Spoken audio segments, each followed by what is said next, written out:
Welcome back to Morning Express. We're glad you're watching. Friday the 4th of July. Before we wrap up the show, this morning I'm joined by my namesake, a different version of how you say our names, Sophie. We have a Sophie Mvurya. Yes. Wow, I've never heard of the third one, even the second.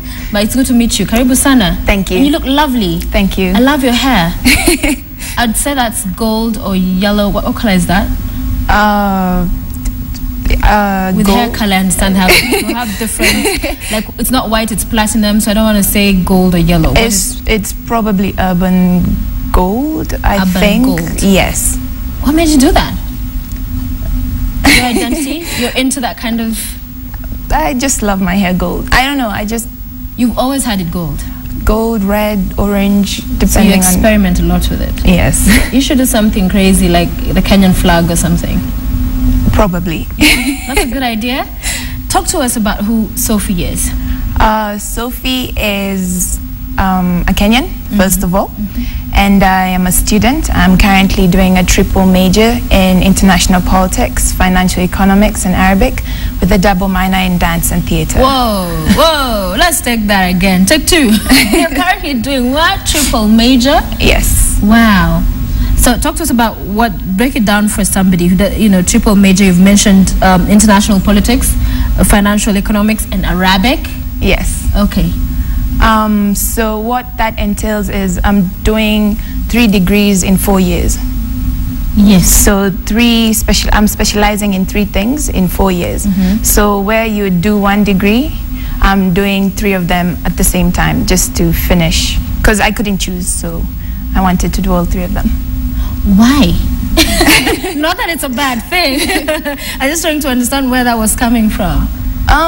Personally, because it ties into what I do currently. What is it? So I am a team leader at an organization called I Am Kenyan, which aims to promote the Kenyan identity. And so all those 3 majors really do facilitate the work I do in this organization. Okay. Yeah. So 3 degrees in 4 years. Yes. What year are you on now? I'm joining my 3rd year. 3rd year. Yes. How has it been? How are you able to balance all of that? Are you doing well? Because you could have all those 3 and tell the 4.0 GPA. 4.0. Yes. That's Din's list where I used to be. Yes. Yeah? Yes. Nice. But beyond that, it's really the passion I have, the passion I have for this country, the potential I see for Kenya. And so really that's what drives me to do what I do, the love and potential that I do actually see for this country. And so with the organization I Am Kenyan and my academics, because I believe my academics, what I learn in school, is what I am going to bring back home to be able to help my country become better. And so with that, then I do, it works out well for me. So I get the financial economics and international politics with I Am Kenyan. Yes. But the Arabic? Arabic helps me understand a different culture, and with our country Kenya, we are a very diverse nation, and so that helps me appreciate the diversity of the nation and to be able to translate my appreciation to help others also appreciate what we have as a nation. And so that's where the Arabic comes in, and plus, I mean, it's nice to be multilingual beyond Swahili and English. So how many languages can you speak? I can speak English, Swahili of course, Arabic. I can speak a little bit of Zulu, Xhosa, and my maternal language, Luya, and a little bit, I'm still learning my paternal language, Duruma. Okay, yes. Amazing. And you mentioned some minors. I'm still, wow, you're some brilliant mind, girl. And the minors, you minor in what? I'm minoring in dance and theatre. Nice. Yes. That's a whole-rounded person. Your parents must be very proud of you. Yes. So talk to us about I Am Kenyan. You talked about founding it and you're the group team leader. Right. How did that come about and what is it about? So I Am Kenyan is a platform that aims to create and push forward the Kenyan identity. And it started in mid-2012. And it was really as a run-up to the 2013 election so that we prevent what happened in 2007 by uniting the whole country and the world at whole. And so it began as an online photo campaign where people would take a picture of themselves with the tag I Am Kenyan. And this picture was meant to stand up for more than just had more value than just a picture. Right. And so it was a symbol of your solidarity to the country Kenya, and a pledge to your nation that you're going to stand up for peace. Now, beyond that and beyond the election, we realize that there's a need to further push the Kenyan identity agenda, which now entails in creating a very vibrant Kenyan brand, where as a nation, this brand really radiates into a patriotism. And so that's the shape that the movement has taken. Right. And so beyond the online campaigns, we do a lot of offline work, and using 4 main avenues, that is domestic tourism, domestic industrialization, youth and women empowerment, and then arts, entertainment, and sports. Really, we're trying to redefine what the Kenyan narrative is, and create a platform where Kenyans actually do appreciate what we have as a country.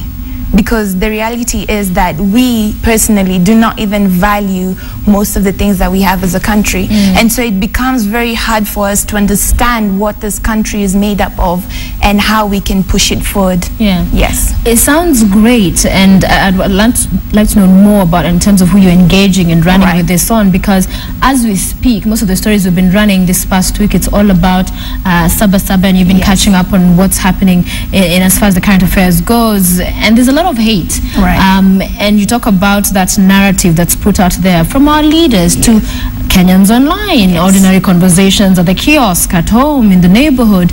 So who is it you're engaging with on this conversation? Are you bringing along so that it's a wholesome, kind of rallying call or campaign, if you like? Right.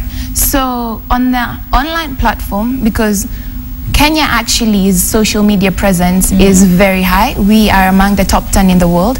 So this shows that we are actually extensively available on social media. And so on social media, we have started the hashtag I am Kenyan, the hashtag My Kenyan Anthem.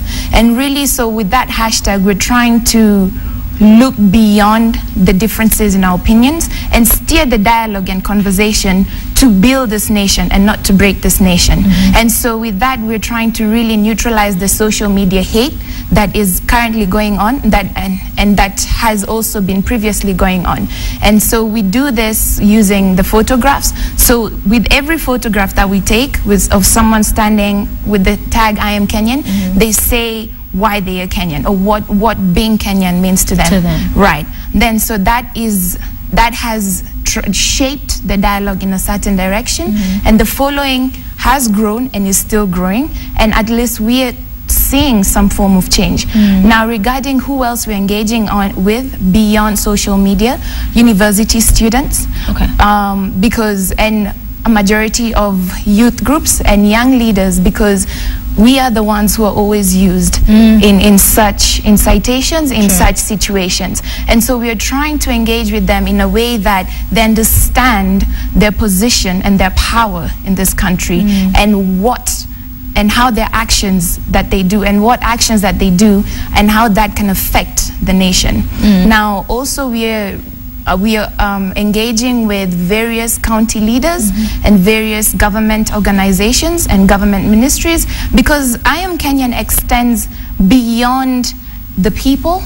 It involves everyone in the nation, corporates, NGOs, the government. And so we've been able to, even interact with Mrs. Phyllis Kandie from the Cabinet Secretary of Tourism, and she's bought into the idea. She believes that, this is a platform that we can actually use to revolutionize the way we think about our country. All right. Yes. Because we're a diverse country. Very diverse. And with divergent views, which is a good thing. I mean, you cannot, democracy requires that you have that kind of space to allow everybody to have their voice heard. But what do you make of where we're coming from and where we are at and what has gotten us here? Because we are talking about Kenya at 50 now, but still struggling to get us to feel that it is in times of disaster and death and chaos that you'll see we are one and we'll come together, which is a good thing. But on a normal day-to-day, running of our business affairs, we let ourselves be torn and read from similar scripts, and as far as politics is concerned, and more so tribe. So what is the problem, in your opinion, in where Kenya is now? Okay, I'm an international politics major person, and so I do understand the history of this country, and I do understand. I do not I'm not sidelining the historical events that have also led us here. I'm not sidelining the participation of all the stakeholders in where we are today. Right. But looking beyond what has happened, I really strongly feel that the problem is we do not know our country beyond hearsay. We personally, each individual personally does not know Kenya beyond hearsay and does not value Kenya to the extent that it should be valued. May I ask you a question? What is the highest peak of Mount Kenya? Good question, which I do not have an answer to right now. It is Batian, right? Yeah. Yet we pride ourselves in the beauty of Mount Kenya, right? But we do not even know a majority, you're not the only one, a majority of Kenyans do not even know that the highest peak of Mount Kenya is Batian. Now that is where I believe the problem is, because we do not know what we have in our country, we do not understand what we have in our country, so we're not able to value our country to the extent that it should be valued. And that's why you keep on seeing us bashing each other based on hearsay, because we do not know what we have not internalized what our country has, and in terms of its people, its environment, its leaders, we really do not know that. And I believe that once we start valuing our own and really embracing our own in its wholity, then we will move beyond what we're seeing right now. If you were, of course, you follow what's happening in our politics right now. What would you have done in as far as the minority or opposition calling for dialogue? And do you know what they've said they'll do? The rallies and Sabasaba on Monday will come, and the government saying there are other avenues, institutions to channel those conversations through. So as a student of international politics and what you know about Kenya and where we are and where we need to go in as far, especially as development is concerned, and investors and having that confidence in Kenya, what move do you think is the best? Which way to go? All right. So personally, if I was in a similar situation, I would actually come up with my solutions and air them live, right? Not my solutions, but you know, where I think we can work together. Because I believe that we, each and everyone in this nation, opposition or not, government or not, individual or not, we all have a role to play in the development of this nation. And so personally, what I would have done in some issues where I feel that quote-unquote government is not doing their role, is not playing their role well, what I would do is I will come up with a set of recommendations or you know, things that I think might work, and then air them, and then work together and see where we can work together. Regarding the whole issue, I reserve my opinion just because I'm on air. Why? Just because you know why I'm asking you that, and sorry if I'm putting you on the spot, is because a lot of these conversations need to happen with more of the ordinary mind. You're a young girl. How old are you, by the way? 19. 19. Oh my God, with triple. Yeah, amazing. You know, you're a young person representing a huge, you know, chunk of what we have as the population in Kenya. But we need to hear more of your voices participating in such huge, important conversations in our country, so that it's not left to the politicians alone, who we keep hearing are misleading people. But hey, then again, their messages they're putting out there seem to resonate with a lot of the people who attend these rallies and cheer them on. So why I ask that is because we need, and Kenyans need to understand that the young people to have a voice, and this is what the idea of running the country would look like. You're well educated and have an understanding of the issues at hand, so hence the question.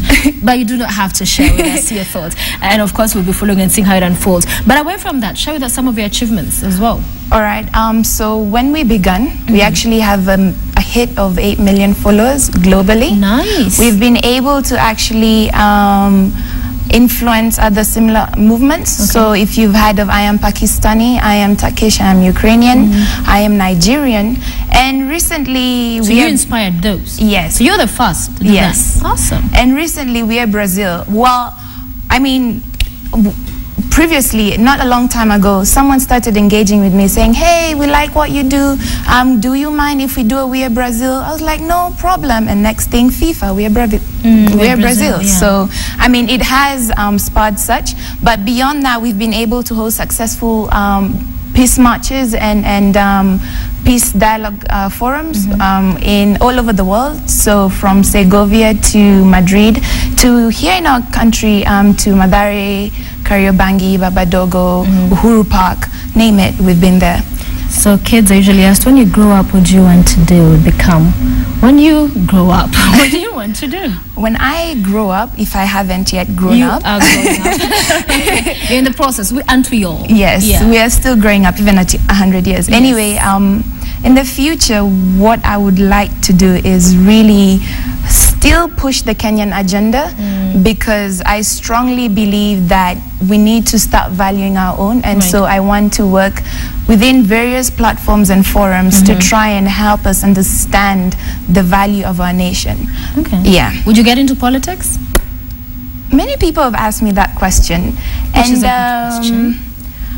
I'm not yet sure. I mean, it looks like an obvious choice, just because I mean my major and one of my majors and the kind of work I do, but not right now. And if I do decide in the future, I don't know. I'm not yet. I am uncertain about that. We'll keep tabs with you. Yes. What do you do for fun? Away from studying and maintaining your GPA at 4.0. I'm a semi-professional dancer, so I do a lot of dance and I love working out. Okay. Yeah. So we're going to dance. You're going to join me to dance in our band in studio. Sure, why not? Yeah, we're going to dance as they get into the next and final round of music. Thank you so much for joining us. Thank you for having me. It has been great talking to you.